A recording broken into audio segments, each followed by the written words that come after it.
안녕하세요. 자유교회 이진우 목사가 보내드리는 아침 묵상입니다. 오늘도 예수 그리스도의 향기를 내는 복된 하루가 되시길 바랍니다.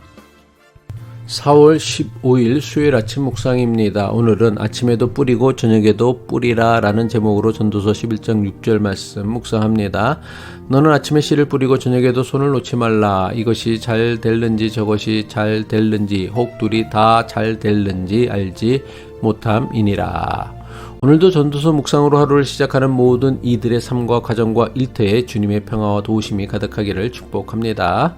어제 묵상에서 우리는 알 수 없음이 유한한 인간의 현실임을 살펴보았습니다. 바람의 길을 알지 못하고 태 안에서 뼈가 자라는 신비를 알지 못하듯 만사를 성취하시는 하나님의 일을 우리는 알지 못합니다.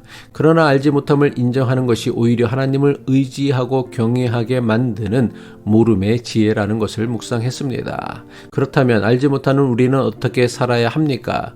여기에 대한 전도자의 대답은 아침에 씨를 뿌리고 저녁에도 뿌리라는 것입니다. 전도서 11장 6절이죠. 너는 아침에 씨를 뿌리고 저녁에도 손을 놓지 말라. 이것이 잘 될는지 저것이 잘 될는지 혹 둘이 다 잘 될는지 알지 못함이니라. 이 말씀은 얼핏 보면 그저 열심히 살라는 단순한 도덕적 교훈처럼 들릴 수 있습니다. 하지만 이 말씀이야말로 앞날을 알 수 없는 우리에게 주시는 가장 중요한 지혜의 말씀입니다. 씨를 뿌린다는 것은 단순히 농사를 짓는 행위를 넘어 우리가 인생에서 행하는 모든 가치 있는 수고와 노력을 상징합니다. 그것은 생계를 위한 치열한 노동일 수도 있고 자녀를 양육하는 인내의 시간일 수도 있으며 이웃에게 베푸는 작은 선행이나 공동체를 위한 헌신일 수도 있습니다. 그런데 전도자는 아침에 씨를 뿌리지만 저녁에도 손을 놓지 말라고 합니다. 아침은 하루의 시작이고 저녁은 하루의 끝입니다. 아침부터 저녁까지 즉 하루 종일 멈추지 말라는 것입니다. 이것은 단순히 쉬지 말고 일만 하라는 의미가 아닙니다. 전도자가 강조하는 것은 지속성입니다. 아침에 한 번 심고 끝내는 것이 아니라 저녁에도 계속 심으라는 것입니다. 결과가 보이지 않더라도 포기하지 말고 계속하라는 것입니다. 우리는 얼마나 자주 중간에 손을 놓습니까? 기도를 시작했다가 응답이 없으면 멈춥니다. 봉사를 시작했다가 힘들면 그만둡니다. 좋은 관계를 만들려 했다가 상처를 받으면 닫아버립니다. 그러나 전도자는 저녁에도 손을 놓지 말라고 말씀합니다. 아침에 심은 씨앗이 싹을 틔우는 것을 보지 못해도 저녁에 또 심으라고 합니다. 그렇다면 전도자가 아침에도 씨를 뿌리지만 저녁에도 손을 놓지 말라고 권면하는 이유가 무엇입니까? 이것이 잘 될는지 저것이 잘 될는지 혹 둘이 다 잘 될는지 알지 못하기 때문입니다. 우리는 결과를 알 수 있다고 생각할 때만 행동하려는 경향이 있습니다. 성공이 보장될 때만 시작하려고 합니다.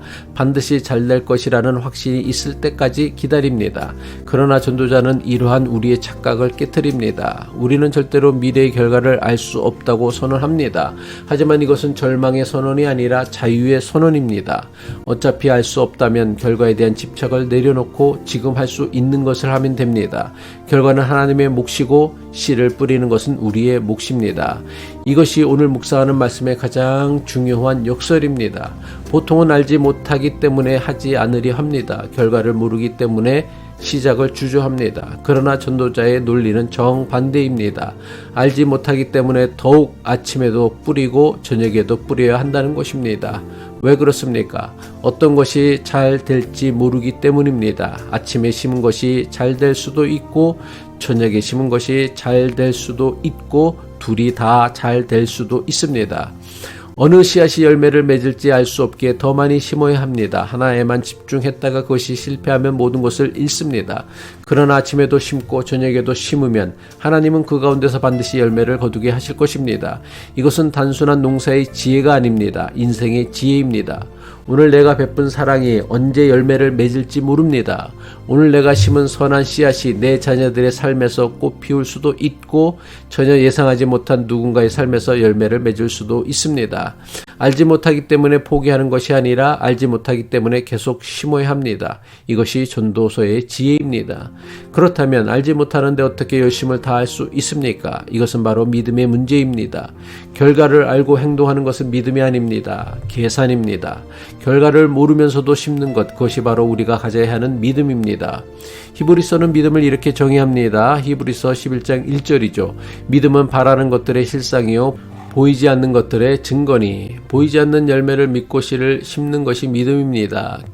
결과가 보장되지 않아도 심는 것이 믿음입니다. 오늘 우리에게도 이와 같은 믿음이 필요합니다. 결과가 어떻게 될지 모르지만 씨를 심는 사람은 두 가지를 믿는 사람입니다. 하나는 씨앗 안에 이미 생명이 있다는 것이고, 다른 하나는 그 씨앗을 열매 맺게 하시는 하나님이 계신다는 것입니다. 전도서 전체를 관통하는 주제는 하나님 경외입니다. 장래와 결과를 알지 못하면서도 씨를 뿌리는 행위는 하나님 경외의 실천입니다. 내 계산과 판단이 아니라 하나님의 섭리를 신뢰하기 때문에 심을 수 있습니다. 결과를 하나님께 맡길 수 있기에 오늘 할 수 있는 것을 담대하게 할 수 있습니다. 오늘 여러분의 손에 어떤 씨앗이 있습니까? 아직 심지 못한 씨앗이 있습니까? 결과를 모른다는 이유로 망설이고 있는 선한 일이 있습니까? 전도자가 오늘 우리에게 말씀합니다. 아침에 심으십시오. 그리고 저녁에도 손을 놓지 마십시오. 이것이 잘 될는지 저것이 잘 될는지 알지 못하지만 하나님은 아십니다. 그것으로 충분합니다. 함께 기도하겠습니다. 우리의 참된 소망이신 하나님 아버지, 결과를 알 수 없다는 이유로 심어야 할 씨앗을 손에 쥔 채 망설였던 우리의 믿음 없음을 불쌍히 여겨 주옵소서. 이것이 잘 될는지 저것이 잘 될는지 알지 못하는 우리이지만 심는 것은 우리의 몫이고 열매 맺게 하시는 것은 주님의 몫임을 믿습니다. 알 수 없는 세상과 인생 속에서 오히려 손을 펴 나눔과 구제 그리고 신실한 노동을 실천함으로 하나님의 살아계심을 드러내는 믿음의 사람으로 살게 하옵소서. 자신의 전부를 우리를 위해 한 알의 밀알로 던지신 예수 그리스도의 이름으로 기도합니다.